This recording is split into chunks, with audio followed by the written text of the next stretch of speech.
کوئی بات نہیں، جن سے عقیدت ہوتی ہے ان کے کسی بھی کام آ کر بہت خوشی ملتی ہے، اور پھر آپ تو میری خوشی کے لیے ہی وہاں آئی تھی نا، تو پیمنٹ مجھے ہی ادا کرنی چاہیے تھی۔ ویسے بھی آپ کی دعا سے مجھے بہت اچھی جاب ملی ہے، لہٰذا روپے پیسے کا کوئی پرابلم نہیں ہے۔ اس کے سامنے وہ اتنا سادہ اور عاجز تھا کہ سائقہ کا خوامخواہی مغرور ہونے کو دل چاہتا۔ اسے اب تک عباد جیسے شاندار بندے کی اپنی ذات سے اس درجہ عقیدت کا اظہار سمجھ میں نہیں آ رہا تھا۔ صبح روز سرد ہوا کا سلسلہ سائقہ کی پشت پر پھیلے ریشمی بالوں سے اٹکیلیاں کر رہا تھا، اور عباد نگاہ بچا کر چوری چوری یہ کھیل دیکھ رہا تھا۔ آپ نے کبھی بتایا نہیں کہ آپ کے گھر میں آپ کے علاوہ اور کون کون ہے؟ بالوں سے الجھنے کے دوران ہی سائقہ نے اس سے پوچھا تھا۔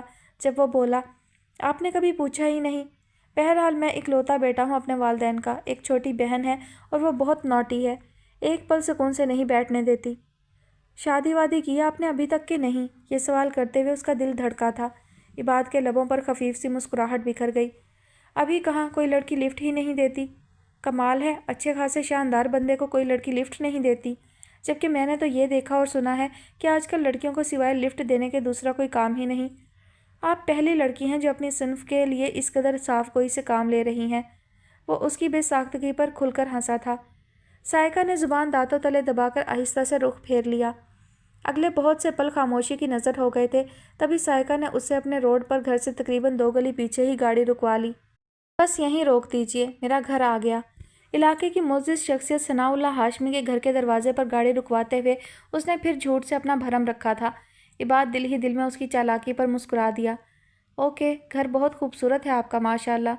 گاڑی سے نکل کر سائقہ کی سائیڈ کا ڈور کھولتے ہوئے اس نے سامنے سر اٹھائے کھڑی شاندار عمارت کی تعریف کی تھی۔ جب وہ مسکراتے ہوئے بولی تھی، شکریہ، پورے 5 کروڑ کا ہے، خوبصورت تو ہوگا ہی، مگر مجھے تو یہ بھی پسند نہیں ہے۔ اصل میں میرا اسلام آباد والا گھر اس سے زیادہ خوبصورت ہے۔ واہ، یہ اتنا خوبصورت ہے تو وہ گھر کیسا ہوگا؟ صرف اس کی خوشی کے لیے وہ متاثر ہونے کی اداکاری کر رہا تھا۔ سائقہ اس شو پر دل ہی دل میں پھر سے اس کو بے وقوف بنانے پر ہنس دی۔ وہ بہت خوبصورت ہے۔ خیر، بہت بہت شکریہ کہ آپ نے میری اتنی مدد کی۔ اس وقت میرا خیال ہے کہ گھر میں کوئی نہیں ہوگا، اس لیے معذرت کہ میں آپ کو چائے نہیں پلوا سکوں گی۔ میری پوزیشن کا تو آپ کو پتہ ہی ہے، آپ کی چائے قرض رہی مجھ پر۔ نہیں نہیں، ایسی کوئی بات نہیں، چائے تو میں پیتا ہی نہیں ہوں۔ آئیے آپ کو گھر کے باہر تک چھوڑ آؤں۔ وہ اس کی مجبوری سمجھتا تھا مگر پھر بھی ستا رہا تھا۔ سائقہ دل ہی دل میں دانت پیستی بظاہر مسکرا کر بولی، نہیں، اس زحمت کی کوئی ضرورت نہیں، میں چلی جاؤں گی، آپ اب جائیے پلیز۔ اس کے زخم پر دوا کا اثر کم ہو رہا تھا، جس کی وجہ سے اب کھڑے ہونے میں اسے تکلیف پیش آ رہی تھی، اور عباد اس کے چہرے پر یہ تکلیف دیکھ چکا تھا۔ تبھی مزید تنگ کیے بغیر مسکرا کر اسبات میں سر ہلاتا گاڑی میں آ بیٹھا۔ اوکے جی، اللہ حافظ، پلیز اپنا خیال رکھیے گا۔ اوکے، اللہ حافظ۔ وہ جلد سے جلد اسے رخصت کرنا چاہتی تھی، تبھی عباد کے گاڑی سٹارٹ کرنے پر شکر کا کلمہ پڑھا تھا۔ تاہم اسے جول دے کر وہ وہاں سے ہٹ تو گیا، مگر سائقہ کے گھر میں داخل ہونے کا اطمینان کیے بغیر وہ واپس نہیں گیا۔ دل اس سے مل گیا تو ستارے نہیں ملے، طوفان سے بچ گئے تو کنارے نہیں ملے، ایک دن گئے تھے ہم بھی ستاروں کو توڑنے، ایسے گرے کہ پر بھی ہمارے نہیں ملے، رونا تو یہ ہے ساتھ بھی رہنے کے باوجود، اس سے ہماری سوچ کے دھارے نہیں ملے، شاید رکیب لے اڑے قاصد کے ہاتھ سے، ہم کو کبھی خطوط تمہارے نہیں ملے۔ کچھ دیر بچے کے ساتھ کھیلنے اور اسے پیار کرنے کے بعد اچانک اس کا دھیان انوشا کی طرف گیا تھا۔ جانے وہ کہاں تھی؟ اسے تو 1 منٹ کے لیے بھی اپنے بچے کا ادھر سے ادھر ہونا گوارا نہیں تھا۔ وہ قدرے متفکر سا بچے کو بازوؤں میں لیے سیڑھیوں کی طرف بڑھا تھا۔ عبدالصمد کی کوئی روٹین نہیں تھی، موڈ ہوتا تو کئی دن گھر پڑا رہتا، اور اگر دل نہ چاہتا تو ہفتہ بھر گھر کی راہ نہ دیکھتا۔ پچھلے 3 روز سے اس کا انوشا سے سامنا نہیں ہوا تھا، اسی لیے متفکر ہوا تھا۔ پھر جس وقت اس نے انوشا کے کمرے کی دہلیز پر قدم دھرے ٹھٹک گیا۔ سامنے بیڈ پر کمبل کے بغیر بے سدھ پڑی تھی انوشا۔ اس نے لپک کر قریب آتے ہوئے اسے پکارا تھا، مگر انوشا نے آنکھیں نہیں کھولیں۔ اس کا چہرہ آگ کے شعلوں کی مانند دہک رہا تھا۔ شہروز نے آہستہ سے ہاتھ بڑھا کر اس کی پیشانی کو چھوا تو مزید متفکر ہو گیا۔ وہ بہت تیز بخار کا شکار تھی، تقریباً مدہوشی کی کیفیت میں سانس بھی مشکل سے آ رہی تھی۔ تبھی مجبوراً اس نے اسے دوبارہ پکارا تھا، انوشا۔ اس بار اپنے بازو پر اس کے ہاتھ کا لمس محسوس کر کے اس نے آہستہ سے آنکھیں کھولنے کی کوشش کی تھی۔ انوشا، تم ٹھیک ہو نا؟ وہ ذرا سا جھکا تھا۔ انوشا کے سر میں اس وقت اتنی تکلیف تھی کہ اسے شہروز کے صرف لب ہلتے دکھائی دے رہے تھے۔ اس کا عکس بھی دھندلا دھندلا سا تھا، مگر یہ اس کی نفرت کی انتہا تھی کہ اپنی تمام تر ہمت جمع کر کے اس نے اپنا سر تکیے سے اٹھا لیا تھا۔ تم کیوں آئے ہو تم یہاں؟ تمہاری خبر گیری کرنے، کب سے اس حال میں پڑی ہو اور مجھے خبر ہی نہیں؟ کیوں خبر ہو تمہیں؟ میں چاہے مر بھی جاؤں، تم کون ہوتے ہو میری خبر گیری کرنے والے؟ انوشا، وہ منمنایا تھا جب وہ دہاڑی۔ مر گئی انوشا، اسی روز مر گئی تھی جس روز اس کی زندگی میں تم آئے تھے۔ خریدنا چاہتے تھے نا تم مجھے، دیکھو بک گئی میں۔ اپنی ملازمہ بنانے کا شوق تھا نا تمہیں، بن گئی میں تمہاری ملازمہ۔ اب اور کیا چاہتے ہو مجھ سے؟ کیا جان لے کر پیچھا چھوڑو گے میرا؟ چکراتے سر کو دونوں ہاتھوں میں تھامے وہ چلا رہی تھی۔ شہروز کا چہرہ ضبط کی شدت سے سرخ ہو گیا۔ مر جاؤ گی اتنی نفرت کے ذہن میں انوشا، مجھ پر نہ سے ہی خود پر ہی رحم کر لو۔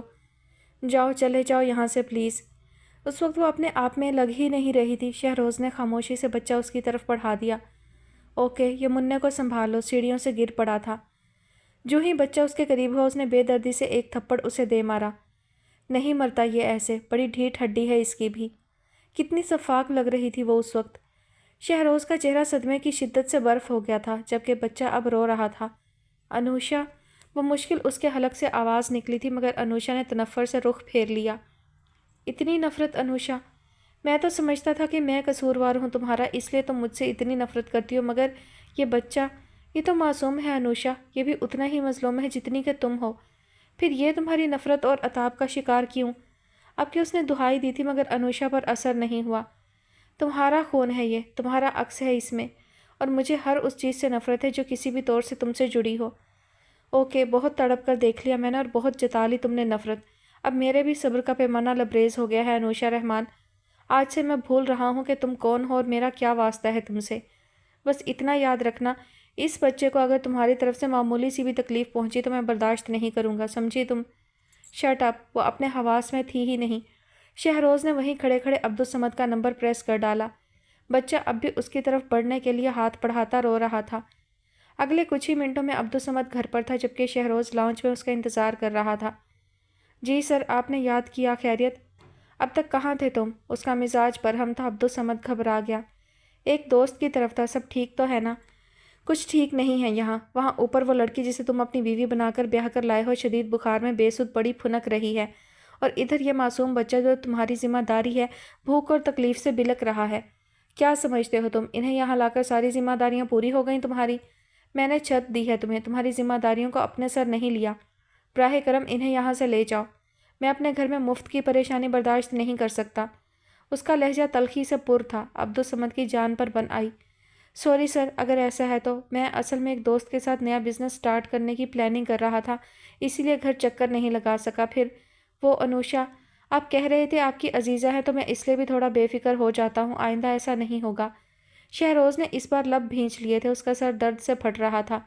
عبدالصمد اس کی خاموشی سے اپنی مرضی کا مطلب نکالتا اس سے ایکسکیوز کر کے اٹھا اور بنا بچے کی طرف کوئی دھیان دیے اوپر سیڑھیوں کی طرف بڑھ گیا۔ جو گر اس کے علم میں تھے شہروز ان سے بے خبر تھا۔ شاید یہی وجہ تھی کہ وہ اب تک انوشا کے معاملے میں بے بس رہا تھا۔ اسے اندازہ ہی نہیں تھا کہ آگے آنے والے دن اسے کیا دکھانے والے ہیں۔ شام ڈھل رہی تھی۔ ایان ڈھور ڈنگروں کے لیے چارہ کاٹ کر باڑے میں ٹھکانے لگانے کے بعد پسینے میں شرابور باڑے کی صفائی کر رہا تھا جب علیزہ خوب بنی ٹھنی موقع تاک کر وہاں چلی آئی۔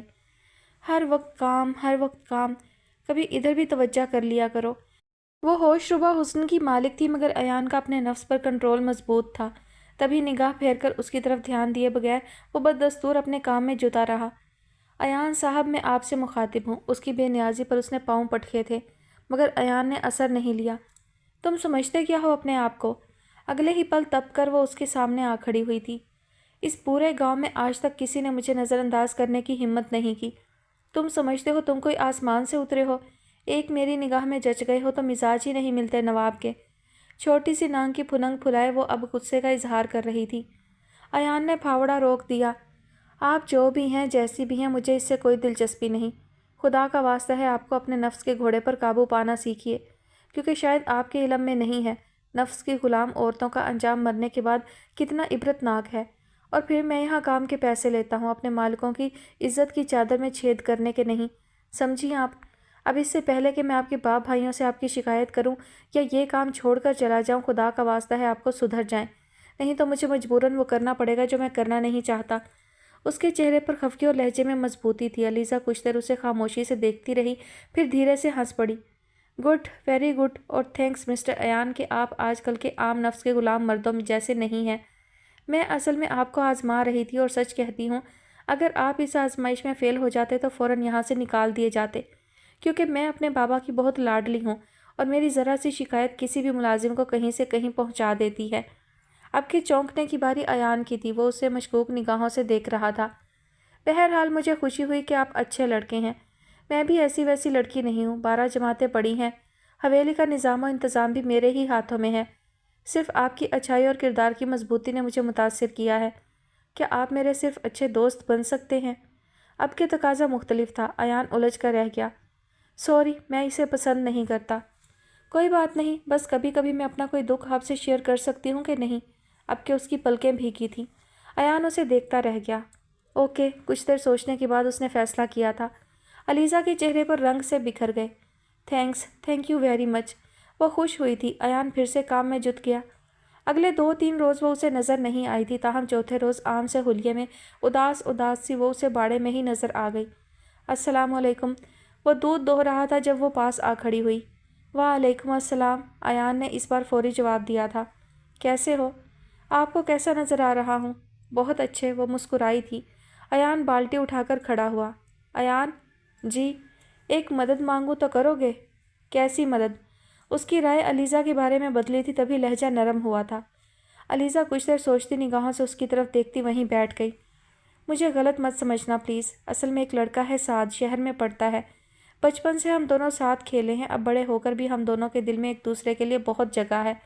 وہ مجھ سے شادی کرنا چاہتا ہے اور میں بھی اس کے بغیر جینے کا تصور نہیں کر سکتی، مگر کیا؟ وہ خاموش ہوئی تھی جب ایان نے پوچھا تھا۔ مگر میرے بھائی ایسا نہیں چاہتے۔ میرے حصے کی جائیداد بچانے کے لیے وہ میرا بیاہ قرآن پاک سے کرنا چاہتے ہیں، اور اس سلسلے میں بابا کو بھی انہوں نے اپنا ہم خیال بنا لیا ہے۔ خیر، میں صرف ایک بار سعد سے ملنا چاہتی ہوں، اس سے پہلے کہ وہ خود کو کوئی نقصان پہنچائے۔ میں اسے سمجھانا چاہتی ہوں، مگر بابا لوگوں کو چونکہ اس بات کی خبر ہو چکی ہے، اس لیے میرے حویلی سے نکلنے پر پابندی ہے۔ تو یہ کہ پلیز ایک انسان ہونے کے ناطے میری مدد کرو، مجھے صرف ایک بار سعد سے ملا دو پلیز، میں وعدہ کرتی ہوں تمہارے ساتھ ہی واپس آ جاؤں گی۔ وہ رو پڑی تھی۔ ایان الجھن کا شکار ہو گیا۔ مگر کو چھوڑو ایان، کسی کو کچھ پتہ نہیں چلے گا پلیز۔ اب اس کے آنسوؤں میں شدت آ گئی تھی۔ ایان کو ناچار ہتھیار ڈالنا پڑے۔ ٹھیک ہے، کب چلنا ہے؟ آج رات ہی، پرسوں تو نکاح ہو جائے گا میرا۔ ٹھیک ہے، اگر مالکوں کو پتہ چل گیا تو؟ نہیں لگے گا، ابو اور بھائی آج شام کو کہیں جا رہے ہیں، شاید کل صبح واپس آئیں۔ امی اور بھابھیوں کو دوست کا کہہ دوں گی۔ اوکے، لیکن جائیں گے کیسے؟ رکشہ، ٹیکسی، جو مناسب سمجھو لے آنا تاکہ حویلی میں کسی کو پتہ نہ لگے۔ کرایہ میں دے دوں گی۔ وہ منتیں کر رہی تھی۔ ایان سر ہلا کر دودھ کی بالٹی اٹھائے باڑے سے نکل گیا۔ اسی رات سخت کشمکش کا شکار رہ کر اس نے بالآخر ٹیکسی کرائے پر حاصل کر لی تھی۔ حویلی کی اونچی دیواروں میں رات کے سناٹے نے پوری طرح اپنے پر پھیلا لیے تھے۔ ایان نے ملک اور اس کے بیٹوں کو اپنی آنکھوں کے سامنے پجیروں میں رخصت کیا تھا، تبھی اسے قدرے اطمینان تھا۔ علیزہ مقررہ ٹائم پر جوتے ہاتھ میں لیے دوسرے ہاتھ سے اپنا آنچل سنبھالتی دبے پاؤں حویلی سے باہر نکل آئی تھی۔ اگلے 15 منٹ کے سفر کے بعد اس نے گاڑی رکوا کر بوتل منگوائی تھی۔ ایان قریبی دکان سے بوتل لے آیا کہ علیزہ کو گھبراہٹ ہو رہی تھی۔ سفر دوبارہ شروع ہو چکا تھا۔ ابھی 15-20 منٹ ہی ہوئے تھے کہ ڈرائیور گاڑی کو ریورس کر کے دوسرے راستے پر لے آیا۔ ایان اپنی سوچ اور خیالوں میں مگن تھا۔ گاڑی اچانک پولیس اسٹیشن کے سامنے رکی تو وہ چونکا۔ Police station? اداس دل کی اداس باتیں سمجھنے والا کوئی تو ہوتا، کہ جس کی باتوں سے دل سنبھلتا، کہ جس کی سنگت سے دل بہلتا، کہ جس کی ہلکی سی ایک جھلک بھی ہمارے دکھ کو سمیٹ لیتی، فلک سے خوشیاں انڈیل دیتی، یا اس کی نازک مسکراہٹ ہمارے دن کی سبھی تھکاوٹ کو دور کرتی، یا پھر چمکتی وہ آنکھیں اس کی ہماری ہستی کا راز ہوتی، ہمارے دل کی کتاب ہوتی، جو ہم کو چاہتا وہ ہم کو پڑھتا، گزرتے لمحوں کی سختیوں میں کوئی تو نازک مزاج ہوتا۔ جس وقت اس کی آنکھ دوبارہ کھلی کمرے میں اچھی خاصی روشنی پھیل چکی تھی۔ اس کی چارپائی کے قریب جائے نماز پر بیٹھی مائی حاجن دعا میں ہاتھ اٹھائے زاروں قطار رو رہی تھی۔ مالک، اے 70 ماؤں سے بڑھ کر پیار کرنے والے، میں تیری محبت کے قابل نہیں ہوں، مجھے بخش دے۔ کہاں جاؤں گی اگر تم مجھ سے بے نیاز ہوگا؟ میرا تو کوئی بھی نہیں ہے تیرے سوا۔ اے مالک، تجھے تیری پاک ذات کا واسطہ مجھے ان لوگوں میں شامل فرما دے جن سے تو راضی ہوا۔ میرے مالک، مجھ سے راضی ہو جا، مجھے بخش دے میرے مولا، میں تیری پناہ مانگتی ہوں شیطان مردود سے، شیطانی وسوسوں سے، برے دن، بری رات، برے وقت، بری گھڑی سے، عافیتوں کے پھر جانے اور نعمتوں کے چھن جانے سے۔ اے اللہ، اپنے حبیب صلی اللہ علیہ وآلہ وسلم سے محبت کے صدقے تمام امت مسلمہ پر اپنا رحم فرما۔ عاجزی اور انکساری سے بولتے ہوئے وہ شدت سے رو رہی تھی۔ گوری حیران نگاہوں سے ان کی طرف دیکھتی ہوئی اٹھ بیٹھی۔ اس کے کپڑے پسینے سے شرابور تھے۔ تھوڑی دیر پہلے دیکھے گئے خواب کے زیر اثر اب بھی اس کا بدن خوف سے کپ کپا رہا تھا۔ دماغ میں اب بھی جیسے آندھیاں سی چل رہی تھیں۔ مائی حاجن دعا سے فارغ ہو کر اس کی چارپائی کے قریب آئیں تو وہ پوچھے بغیر نہ رہ سکی، اماں؟ جی بچے؟ پرنور نگاہوں میں نمی کے ساتھ ساتھ محبت بھی تھی۔ گوری یکٹک ان کے چہرے کی طرف دیکھتی رہی۔ اماں، اللہ سے اتنی قریب ہونے کے باوجود، اس سے اتنی محبت کے باوجود آپ دعا میں یوں رو رہی تھیں جیسے جانے کتنی گناہ گار ہوں، کیوں؟ مائی حاجن کے لب اس کے معصوم سوال پر زور سے مسکرائے۔ محبت، اللہ سے محبت آسان نہیں ہے بچے۔ کیا مطلب؟ اللہ سے محبت ہی تو آسان ہے اماں، دنیا اور انسانوں سے محبت تو بہت خوار کرتی ہے۔ اس نے اپنی دانائی جھاڑی تھی۔ مائی حاجن کے چہرے پر عجیب سی اداسی بکھر گئی۔ بہت مشکل ہے اللہ سے محبت کر کے اس تک پہنچنا۔ عمریں بیت جاتی ہیں بیٹی، مگر انسان اپنے رب سے محبت کا صحیح حق ادا نہیں کر سکتا۔ جو علم والے ہیں، عقل والے ہیں، وہی جانتے ہیں عشق حقیقی کیا ہے، عشق حقیقی کے امتحان کیا ہے۔ محبوب کا خفا ہو جانا، دور ہو جانا کیسی اذیت رکھتا ہے۔ یہ انسان جو بدبودار مٹی سے بنا ہے، اس کی محبت میں دوسرا انسان کیا سے کیا ہو کر رہ جاتا ہے بیٹی۔ صرف اس کی نگاہ میں مقام پانے کے لیے، اس کے دل میں جچنے کے لیے کتنی قربانیاں دیتا ہے، دکھ اٹھاتا ہے، رسوائی مول لیتا ہے۔ کئی سال سلگتے گزر جاتے ہیں، پھر بھی راحت نہیں ملتی، منزل نہیں ملتی۔ اپنے جیسے انسان کی محبت میں سرخرو ہونے کے لیے سر سے پاؤں تک بدل لیتے ہیں ہم خود کو، ہر وہ چیز اپنے لیے حرام کر لیتے ہیں جو ہمارے محبوب کو ناپسند ہو، دنیا تیاگ دیتے ہیں، مذہب بھول جاتے ہیں، کعبہ اور قبلہ محبوب کی صورت نظر آتا ہے، مگر پھر بھی کہیں معمولی سی خطا، ذرا سی لغزش پر اس بدبودار مٹی سے بنے انسان کی محبت ہمیں گرا دیتی ہے، عرش سے فرش پر پٹک دیتی ہے۔ تو پھر وہ تو خالق ہے، محبت کی مکڑی سے کائنات کا جالا بننے والا۔ اس کی نگاہ میں مقام پانے کے لیے کیا کچھ نہیں کرنا پڑتا ہوگا، خود کو کتنا بدلنا اور سنوارنا پڑتا ہوگا۔ مائی حاجن کی آنکھوں سے اب بھی آنسو گر رہے تھے۔ گوری مسمرائز سی انہیں دیکھے گئی۔ انسان اور اللہ کی محبت کی داستان سنو گی بیٹی؟ کچھ دیر خاموشی کے بعد اچانک سر اٹھاتے ہوئے انہوں نے پوچھا تھا۔ انہماک سے ان کی طرف دیکھتی ہوئی گوری کا سر آپ ہی آپ اسبات میں ہل گیا۔ ایان، تم نے کبھی کسی سے محبت کی ہے؟ ٹیکسی پولیس اسٹیشن کی عمارت کے سامنے کھڑی تھی جب اچانک علیزہ نے اس سے پوچھا۔ جواب میں وہ قدرے بھینچے لبوں کے ساتھ اپنی سائیڈ کا دروازہ دھکیل کر ٹیکسی سے باہر نکل آیا۔ نہیں۔ اس کی آنکھوں میں ایک دم سے جیسے جلن بڑھی تھی۔ علیزہ مسکرا کر رہ گئی۔ کر بھی کیسے سکتے ہو، لوہے جیسا تو دل ہے تمہارا۔ میرا خیال ہے ابھی گاؤں واپس چلتے ہیں، دیکھو بادل بہت زور کے چڑھے ہیں، میرا اس وقت ڈھور ڈنگروں کے پاس ہونا ضروری ہے، تم اپنے دوست سے ملنے کے لیے کل آ جانا۔ نہیں، اتنی مشکل سے تو نکلے ہیں حویلی سے، پھر پتہ نہیں یہ موقع ملے نہ ملے۔ مل جائے گا، میں گارنٹی دیتا ہوں، ابھی چلو۔ اسے خطرے کی بو آ رہی تھی۔ علیزہ اس کے اٹل ارادے پر دانت پیس کر رہ گئی۔ اگلے روز ابھی وہ باڑے کی صفائی کر رہا تھا کہ حویلی میں اس کے ساتھ ہی کام کرنے والا 9 عمر سا لڑکا عاطف پشت پر جانوروں کے لیے چارے کی بھاری مقدار اٹھائے وہاں چلا آیا۔ ایان، وہ پھاوڑے سے گوبر سمیٹ رہا تھا جب عاطف نے چارے کی بڑی سی گانٹھ کو کچی دیوار کے ساتھ لگا کر اس کی طرف دیکھا۔ ہاں بولو۔ ایان اپنے کام میں ہی مگن تھا۔ عاطف نے کمر سے بندھا کپڑا کھول کر جھاڑ دیا۔ کل علیزہ بی بی کو لے کر کہاں گئے تھے تم؟ ایان کے قریب پہنچ کر قدرے مشکوک انداز میں اس نے پوچھا تھا۔ ایان کا پھاوڑے پر جمع ہاتھ فوراً رک گیا۔ کہیں نہیں، ان کا نکاح ہو رہا ہے تو شہر میں اپنی کسی دوست سے ملنا چاہ رہی تھیں، مگر میں موسم میں خرابی کے باعث راستے سے ہی واپس آ گیا۔ نکاح؟ تجھے کس نے کہا کہ ان کا نکاح ہو رہا ہے؟ ایان کے روکھے لہجے پر وہ حیران ہوا تھا، تبھی اس نے بتایا۔ پتہ لگا تھا کہیں سے کہ ملک قرآن پاک سے ان کا نکاح کر رہے ہیں۔ وہی اس کا مصروف اور بے نیازانہ انداز۔ عاطف حیران سا دیوار سے لگ گیا۔ ایسا کیسے ہو سکتا ہے؟ کیوں نہیں ہو سکتا؟ ان وڈیروں جاگیرداروں کی تو ریت ہے یہ۔ دماغ تو نہیں چل گیا تیرا؟ ملک شاہ نواز کی بیٹی ہے علیزہ، اپنی جان سے بڑھ کر چاہتے ہیں وہ اسے، پھر بھلا قرآن سے کیوں نکاح کرنے لگے؟ ایان کے لیے یہ انکشاف تھا۔ اب وہ حیرانی سے منہ کھولے عاطف کو دیکھ رہا تھا۔ یہ کیا کہہ رہے ہو؟ مجھے تو علیزہ بی بی نے خود بتایا تھا۔ چھوڑ یار، ایک نمبر کی دل پھینک لڑکی ہے ملک شاہ نواز کی۔ تجھ سے پہلے اب تک جتنے بھی جوان حویلی میں کام کے لیے آئے سب بھاگ گئے، کسی کی سمجھ میں آنے والی چیز نہیں ہے وہ۔ اس لیے میرے یار عقل سے کام لے اور جتنا ہو سکتا ہے اس سے دور رہ۔ ویسے بھی وہ اپنے ماموں زاد کی منگ ہے، دیکھ ذلیل نہ ہو جانا، ان عورتوں کے فریب سے اللہ بچائے۔ پتہ ہے مجھے، تو بے فکر رہ، مجھ پر اس کی کوئی ہوشیاری اثر انداز ہونے والی نہیں ہے۔ دل ہی دل میں علیزہ کے جھوٹ پر پیچ و تاب کھاتا وہ بظاہر سکون سے اسے کہہ رہا تھا۔ عاطف اس کا کندھا تھپ تھپا کر باڑے سے نکل گیا۔ اس رات اسے فصلوں کو پانی دینا تھا، لہٰذا وہ ڈیرے پر ہی رکا رہا۔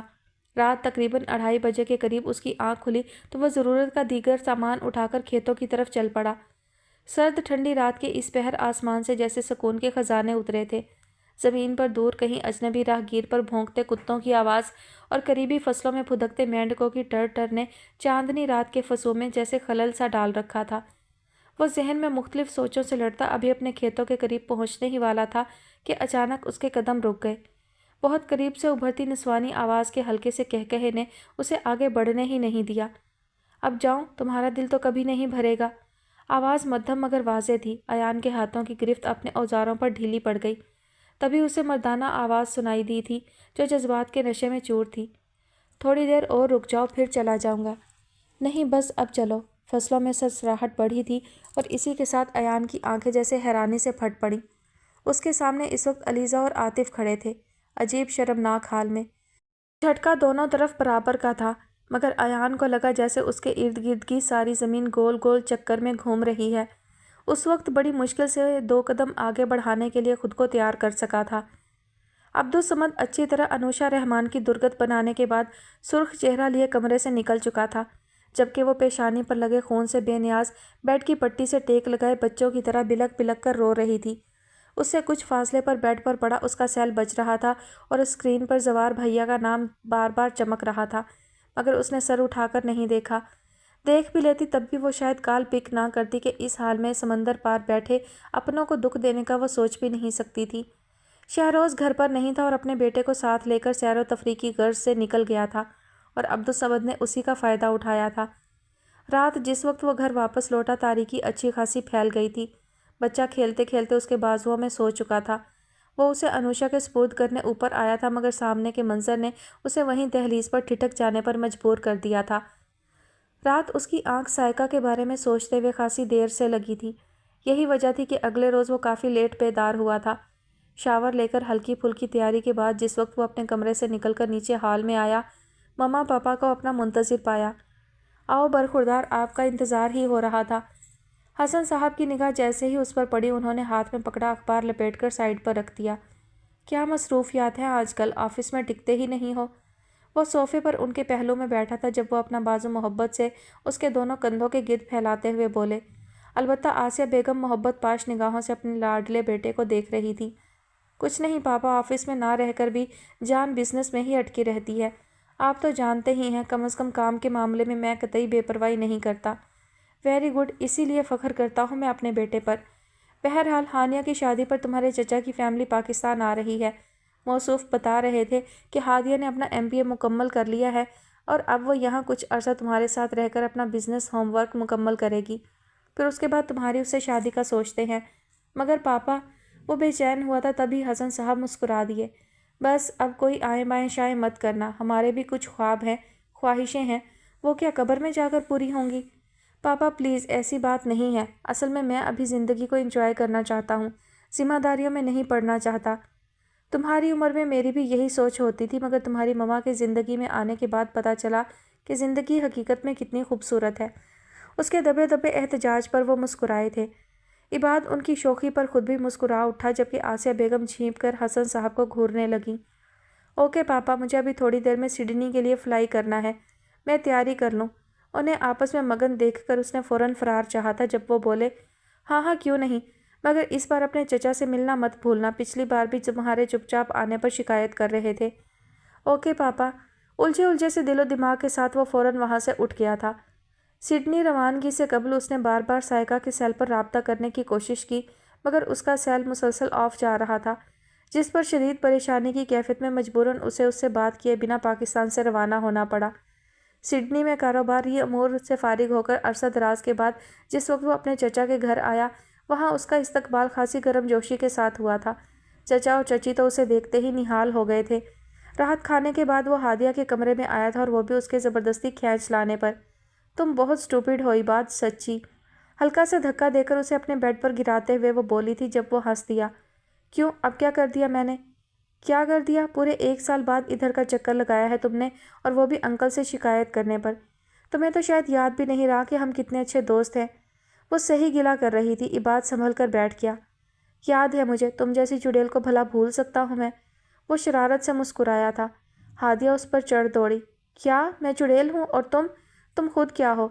بھوت۔ ہلکے غصے میں وہ اس کے مضبوط شانے پر مکے برسا رہی تھی جب اس کی چچی وہاں آ گئیں۔ یہ لو گرم گرم کافی۔ Thanks aunty. ہادیہ سے جان چھڑا کر اس نے فوراً کافی کا کپ تھام لیا تھا۔ آسٹریلیا میں مزید کتنے دن قیام ہے تمہارا؟ قریبی صوفے پر ٹکتے ہوئے انہوں نے عباد سے پوچھا تھا جب وہ بولا، بس آج کی رات ہے، کل صبح کی فلائٹ سے پاکستان روانگی ہے۔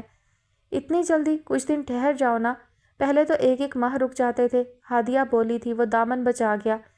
پہلے کی بات اور تھی مائی ڈیئر، اب آفس کی تمام ذمہ داری میرے کندھوں پر ہے۔ خیر تم کب آ رہی ہو پاکستان؟ Next week. کیوں؟ ذرا ہیلپ ہو جائے گی، پاپا بتا رہے تھے کہ تم آفس جوائن کرنا چاہتی ہو۔ ہاں سوچا تو یہی ہے۔ چلو پھر میں ویٹ کروں گا، مسکرا کر کہتے ہوئے وہ فوراً ہی تھکن کا بہانہ بنا کر آرام کی غرض سے اپنے کمرے میں چلا آیا تھا، مگر در حقیقت اس کا دل سائقہ سے بات کرنے کو مچل رہا تھا جو پچھلے 2 روز سے جانے کہاں تھی۔ سائقہ کا سیل مسلسل بج رہا تھا، مگر وہ چاہتے ہوئے بھی عباد کی کال ریسیو کرنے کی پوزیشن میں نہیں تھی، کیونکہ اس کی ماں اس وقت ہسپتال میں تھی اور ڈاکٹرز کے مطابق ان کے کچھ ٹیسٹ ضروری تھے۔ پچھلے 2 ماہ سے انہیں کھانسی کے ساتھ خون آ رہا تھا، مگر غربت کے پیش نظر انہوں نے گھر میں کسی کو نہیں بتایا تھا۔ تاہم اب بات ان کی برداشت سے باہر ہو چکی تھی۔ سارا دن مشین پر بنا آرام کیے لگاتار کپڑے سی کر سائمہ کی کمر میں بھی مسلسل درد رہنے لگا تھا، جبکہ دواؤں کا سلسلہ رک جانے پر سامان کی ٹانگ کا زخم بھی دوبارہ بگڑنا شروع ہو چکا تھا۔ پریشانی ہی پریشانی تھی۔ سائقہ جس کے دل نے ابھی نیا کسی کی محبت کے احساس میں دھڑکنا سیکھا تھا، حالات کی اس ستم ظریفی پر بوکھلا کر رہ گئی۔ کچھ سمجھ میں نہیں آ رہا تھا کہ کس سے مدد مانگے۔ پہلے ایان سے بچھڑ جانے کا غم اور پریشانی کیا کم تھی کہ اب حالات اسے مزید توڑنے پر تل گئے تھے۔ گھر کے حالات اور معذوری نے سامان کو بھی چڑچڑا بنا دیا تھا۔ وہ بھی سارا دن بستر پر پڑا چھوٹے دونوں بھائیوں کو ڈانٹتا رہتا تھا۔ سائقہ کے وہم و گمان میں بھی نہیں تھا کہ وہ حالات کی چکی میں پسنے جا رہی ہے۔